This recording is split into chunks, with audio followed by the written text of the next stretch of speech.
Hello, Facebook family. How are you? How are you? How are you? Natanya here. Okay, so let me turn my air down so it's not blasting in your ear. Good morning. How is everybody this morning? Y'all okay in this heat? It is 85 degrees right now, but it's supposed to be 99 degrees today. 99. That's darn near 100, which is darn near 300, which is darn near like too hot to be outside doing it's too hot. Okay, y'all know about me in extreme weather. It's too hot, but God is good. God is good. I'm on my way to go get some errands done, go get me some gas. Pray for me, cause y'all getting gas. Whew, it's a whole thing. Like, Lord, anyway, I have to share something with you, just something that's been on my heart since yesterday. So, I was talking to a good friend of mine, Miss Octavia. Hello, Miss Octavia. And I'm not sure exactly how we got on this subject. But Miss Octavia said, all of a sudden she said, the children of Israel wandered 40 years and their shoes never wore out and their clothes never gave out and their, blah, blah, blah, blah. And she was like, that's really interesting to me. I heard what she said, and then I stopped her and I was like, you know what? Yeah, okay, I've heard this story, been in church my whole life, so I understand about that. But I said, you said 40 years. 40 years. And I was like, for some reason that number just hit me, 40 years.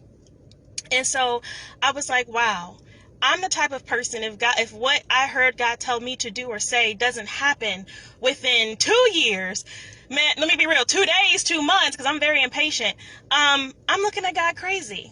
And I said, how much faith do you have to be waiting on God for years? And so then I said, okay. So we kept thinking, and I was like, Miss Octavia, this is like a lesson. This is a spiritual lesson. So then I thought about that later. I was like, you know what? Children of Israel, yes, they brought that upon themselves. That's another story. But let's talk about Noah. Noah, the Bible doesn't say exactly how long it took Noah to build the ark. But I did a little bit of research, and theologians believe that it took him approximately between 55 to 75 years to build an ark.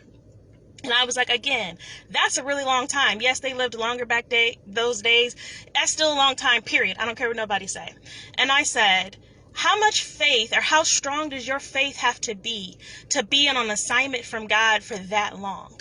Especially when with your natural eye, you don't see sight of what God said is going to come to pass. Noah, that place didn't have any rain, didn't have floods. Like, that was so, like, a flood. God said it's going to rain. Like, no, it ain't rained in all this time. What you mean God said it's going to rain? Not only did you think God said it's going to rain, but you think God said it's going to rain so much for you to build a boat, a whole ark, to save humanity from this rain that ain't none of us ever seen before. So, I wanted you guys to be encouraged not to let your faith expire. I don't care how long it's been since God gave you the dream, the vision, the idea, God told you to do anything, God put you in a position. That same faith level, energy, I hate to use that word because warlocks and witches use it so much, but whatever, that same momentum, energy, and spunk and mentality that you had and ran with when God first gave you that vision is the same thing you need to have years to come if what God said he was going to do did not happen yet, especially if you have not seen any of the manifestations with your eyes. That's what gets me the most, because the number one thing that makes me doubt that I heard the Lord or doubt that it's actually going to happen is if my eyes are telling me, does this really look like this is in your best interest? Does this really look like it's going to happen? You've been preparing all this time. You've been doing all of this, but do you see any signs that it's going to really happen? And I want to encourage you, whatever your dream, whatever you heard is going to happen. Even in time. Okay, let's think about this. Sarah was 90 years old when she had her baby.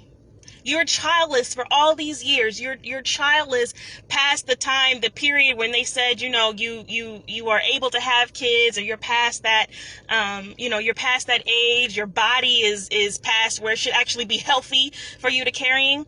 be carrying a child. But if the Lord promised you something, the Lord promised you something in time, pandemic. Let's make this story a little bit more relevant. We're living in a time right now where, diseases are constantly created. Shortages are constantly created. Things are constantly created to keep you down and to keep you to push back your plans. But God is like, I'm not a God that dwells in earthly time. If I said something, it's going to come to pass. No matter how old you are, no matter how much money you have, no matter what your education status, it's going to come. Do not let your faith expire.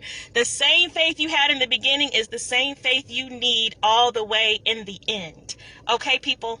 I love you. I gotta go. Now I'm about to have faith when I fill up this gas tank, okay? But I just want you guys to be encouraged. So many of us are getting discouraged right now because we think that God promised us something or God said something was going to happen and we have not seen it. Your faith doesn't expire. If God promised you a baby when you were 25 and you started buying cribs and diapers and milk and all that kind of stuff, if you're 35 right now, you better still be buying cribs and milk and strollers and diapers and looking up how to get pregnant and all those type of things that you need to be doing the research. You still prepare yourself for the promise, okay? Prepare yourself for Canaan, your promised land, okay? I love you guys. Have a great day. Stay hydrated in this heat because it is not playing with us. Okay? Love you. Bye-bye.